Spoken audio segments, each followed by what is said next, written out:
isang mundo kung saan walang sangay ang nananaig.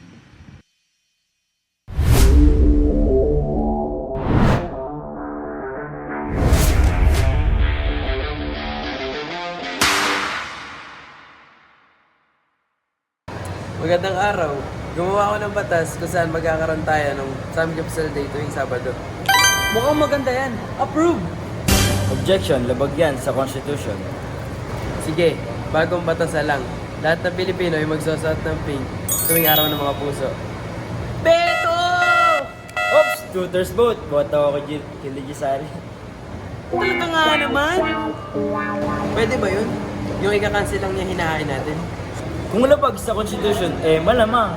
Kaya wala talaga palang i-charge, ano?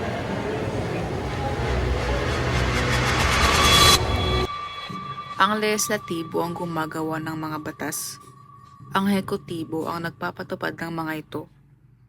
Ang hudikatura ang nagpapakahulugan sa kanila.